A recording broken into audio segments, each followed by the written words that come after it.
What is going on, Ian Nation Army? This is Ian Press 2000, the original Ian Press 2000 YouTube channel here, and welcome back to yet another Diecast review. This Diecast review is going to be honestly the most random IndyCar Diecast review I have ever owned and that has been ever made, and I'll get to the context about it later on. But anyway, this Diecast review is going to be on Dale Earnhardt Jr.'s 2020 nationwide iRacing Chevy Dallara from iRacing. So yeah, let's go over the box. Greenlight Collectibles, IndyCar. Number 3, NTT IndyCar Series, iRacing Special Edition, Dale Earnhardt Jr. Got the car inside the box. Number 3, Dale Earnhardt Jr. 8 Plus, 164, contains 1 diecast vehicle, 1 trading card. Greenlight Collectibles with their social media accounts. Number 3, Dale Earnhardt Jr. IndyCar. You got the information about Jr. in the back if you want to read it. Alright, you got Greenlight Collectibles website and all that mumbo jumbo, credit stuff, IndyCar hologram, 8 Plus 164 limited edition diecast metal chassis, barcode, IndyCar.com, shopims.com, shopindycar.com, indianapolismotorspeedway.com, and you got the officially licensed product logos of the sport and the track. Indianapolis, Dallara, Firestone, and I guess that's it. So let's get this card out of its box. Alright.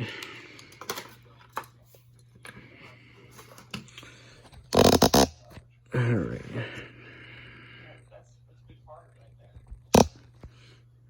Alright, did I? Yep. Okay. Alright, so this is the car. So let's get to it. So here we got nationwide. I got the Chevy. Let me get on focus. I got the Chevy logo, Dirty Mo Media, the IndyCar, the NTT Pull Award. You got Speedway, Filter Time, Nationwide logo. You got the N with the bird logo. You got Dale Jr. signature, the North Carolina flag. What does that say? Does that say Junior Motorsports or Junior Nation or Junior Nation or Junior Foundation? Dale Jr. Foundation. I don't know. I think it says Junior Nation. I can't tell. My English. Nope. Don't know what it says. We got Dale Jr. signature. No, I already went over this. I think I already went over this. Nationwide logo, number 3 in the rear wings. I don't know what I'm doing right now. Got the Chevy logo nationwide on top of the aero screen, number 3. And you got the nationwide logo once again, number 3. I think it says Junior Motorsports. NTT IndyCar Series logo. You got the Chevy logo once again. Filter Time. Dirty Mo Media. Dallara. Oh my god, what the hell happened to the nose? Jesus Christ. I don't even know if I noticed this before, but good lord. You got 2 Nationwide Series logos on the front wings. You got Nationwide on the wing plates. And here is the rear of the car, the turbine, all that fun stuff. And this is diecast number 895.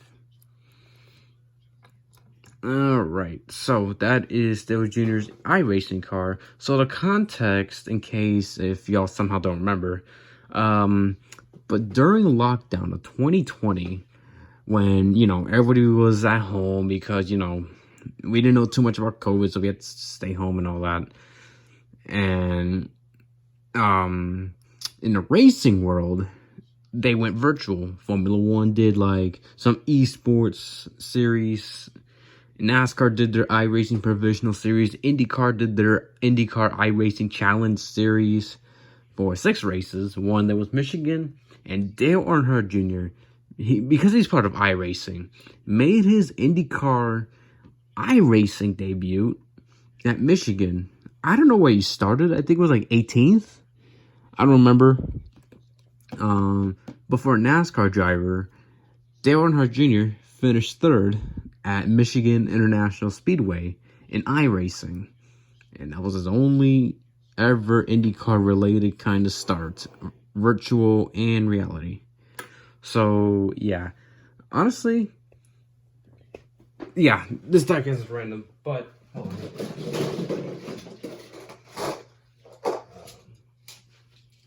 I just want to get out his 2017 car. I'll do a comparison on that later. So anyway, the main color of the car is shows, you know, blue and white because, you know, it's the nationwide colors.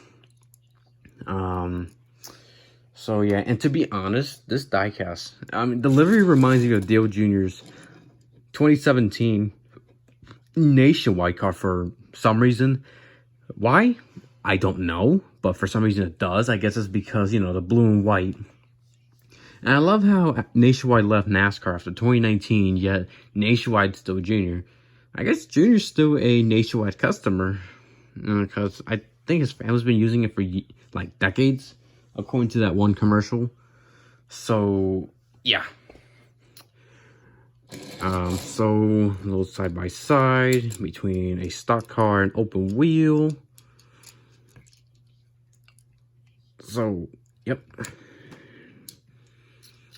So yeah, this diecast is just so random. The only reason why I have Dale Jr.'s IndyCar iRacing diecast was because my good friend NASCAR Nick, 1999, got Dale Jr. iRacing IndyCar diecast. But the thing was that he accidentally got an extra one. He asked me if I wanted this one, this Dale Jr. iRacing car. And, you know, because it's an IndyCar diecast, I'm like, yeah, man, I'll have it. I didn't know that. So, yeah. And he also gave me another diecast along with it, and that review is going to be on next Wednesday. So, yeah. Very random IndyCar diecast because, you know, it's still Junior. And what sucks is that... Oh, Charlie wants to leave, I think. Hang on. Alright, Charlie.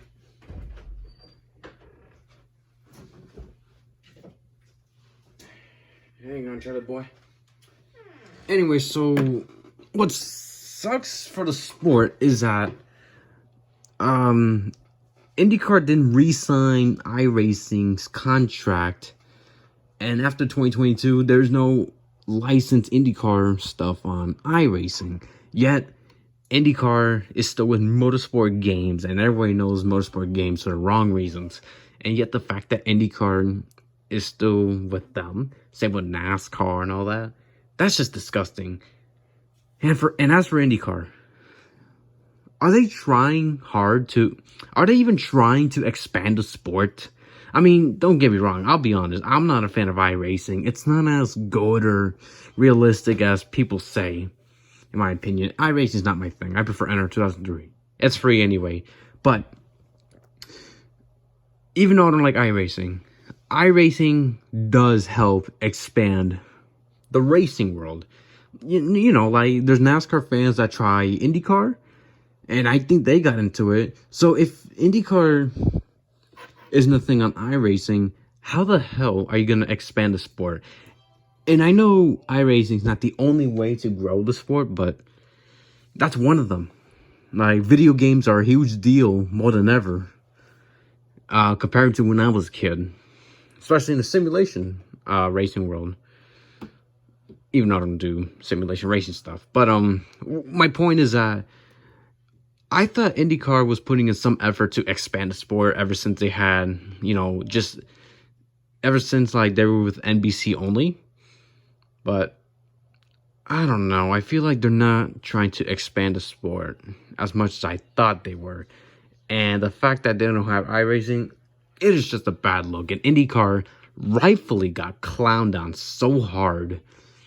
Like, this is why not a lot of people know what IndyCar is outside the Indy 500. We're still known as the Indy 500 sport because they're not expanding as much. The marketing, it's not there outside the 500. Yeah, the social media content, I'm pretty sure they're putting in some effort, especially their YouTube channel. I'm all for it, but we need more. We need more ways to expand the sport. And without iRacing, how the hell are people going to know what IndyCar is? So, there's my little rant. I don't know if I left something off, but who cares? I'm just, like, just because I love IndyCar, IndyCar is my favorite racing series ever. It's my favorite sport.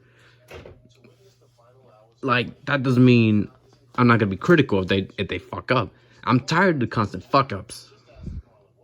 And not having iRacing, it's just a huge L for the rest of the people who care about iRacing.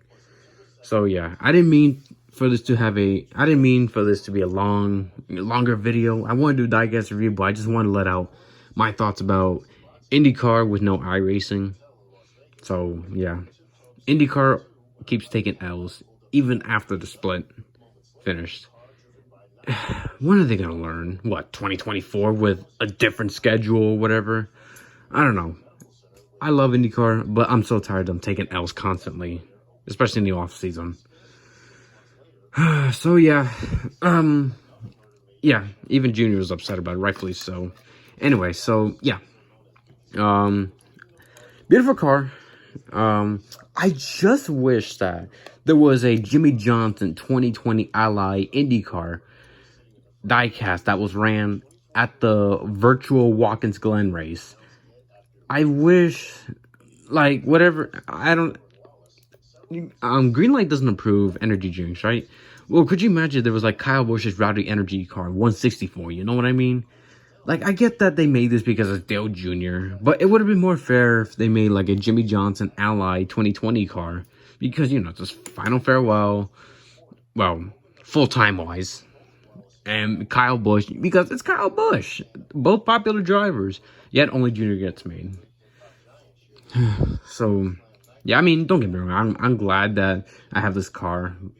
Like, this is like the most random IndyCar diecast I own, and I'm still happy about it, because it is an IndyCar diecast. So, Nick, thank you once again for giving me this diecast, and the next diecast that you got me, which will be uploaded next Wednesday, so yeah. Anyway, that's going to do it for another video. This video went on for way too long. So with that being said, thank you guys so much for watching this diecast review. This is the Ian Perez 2000 by the original Ian Perez 2000 YouTube channel, signing off. Goodbye, everybody.